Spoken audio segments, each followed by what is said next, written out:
Hello friends, this is your personal English coach Divyam here, and today I'm going to explain poetry, or we can say sonnet number 55, written by William Shakespeare. The name is Not Marble Nor the Gilded Monuments. Not marble nor the gilded monuments, gilded is gold plated, of princes shall outlive means live longer than, this powerful rhyme, but you shall shine more bright in these contents than unswept stone besmeared with sluttish time. Unswept means the stones which are never swept by any sweeper, so they are dirty stones. That means statues. Besmeared is tarnished or worn out or very old with wear and tear. And sluttish is coming from the word slut. A slut is a lady who tries to attract a lot of females for physical relation. So sluttish is a personification used for time here. So let's try to understand the meaning now. Not marble nor the gilded monuments of princes shall outlive this powerful rhyme, which means this particular poem is going to live longer than all the monuments, than all the marble statues, and then all the idols that rich people or history makers have created. But you shall shine more bright in these contents than unswept stone besmeared with sluttish time. So you shall shine more in these contents. Which contents? The contents written in your poem. So you shall shine. So you shall be remembered for the generations to come by the poem that is written for respecting you. So if somebody has written a poem to respect you, that is going to last longer than all the physical monuments that rich people have created. And all these metaphors, like unswept stone besmeared with sluttish time, they all indicate monuments. And sluttish, as I said, slut is a lady who attracts males, so eventually that lady is also going to lose her good looks, and therefore it is compared with monument, which would also lose its shine with time. Next stanza. When wasteful war shall statues overturn and broils root out the work of masonry. So broils, the meaning of broil is fighting or disturbances, and especially it is related to war. Root out the work of masonry. A mason is a person who makes statues and idols and monuments, and he is instructed by rich people. He's given the design by the rich people, and then he makes the monuments. Not Mars his sword, nor war's quick fire shall burn. So Mars here in this context is said to be the god of war.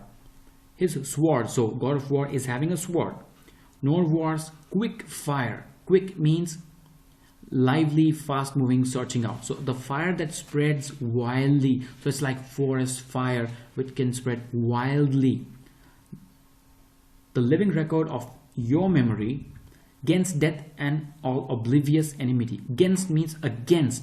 Oblivious means not concerned about whatever's happening around, and enmity is the relationship of enemies.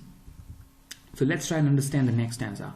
When wasteful war shall statues overturn. So this means that with all the disturbances that are happening in this world, it might be earthquakes, cyclones, landfalls, etc. It will root out, means it will destroy all the statues. So statues is nothing but the work of masonry, so it will destroy the work of masonry. Nor Mars his sword, nor war's quick fire shall burn the living record of your memory. So the living record of your memory means the poem written for you. It is compared to a living record. So if somebody writes a poem for all the great deeds that you've done, that's going to last for ages and ages and ages, and no power in this earth can destroy. It might be earthquake, it might be cyclone, it can be anything. It can be a quick fire on this earth. It can be Mars's own sword. So even if God comes down with his sword to destroy whatever's written for you, it will never be destroyed. Against death and all oblivious enmity shall you pace forth, your praise shall still find room. Against, as I said, is against. This is a short form used for poetic effect.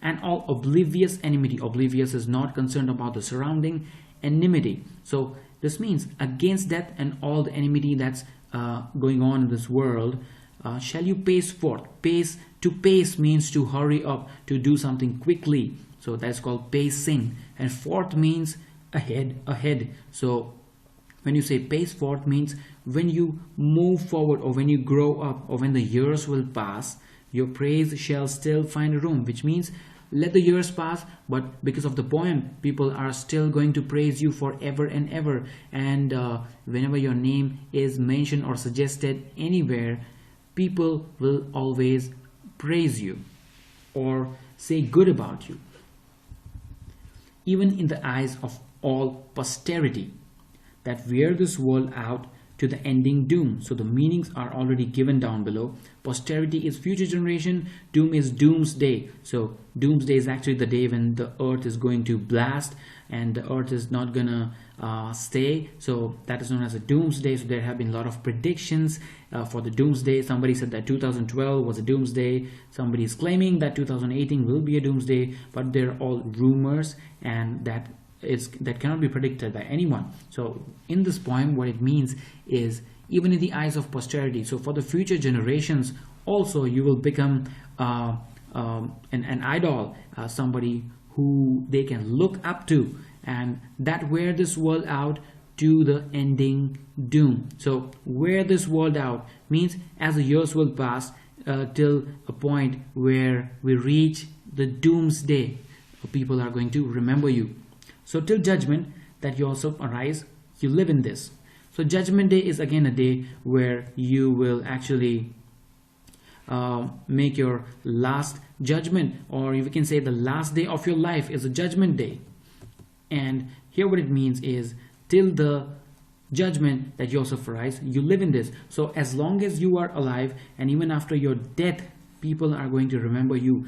And while you're alive, and when there are poems written for you, you will dwell in lovers' eyes.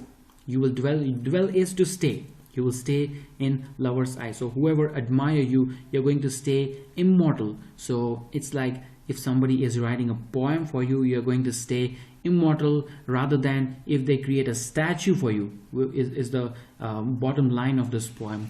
So friends, I hope you've understood this poem. And to summarize this, Shakespeare is giving less importance to monuments and physical stuff that people actually build to remember people, and he's giving more emphasis to the literature or the poems or the sonnets that might have been written for someone who has done great deeds. So this is the general idea of the poem. I hope you understood, and if in case you have doubts, do mention in the comment section and I will be happy to help. I hope you have a wonderful day. Thank you.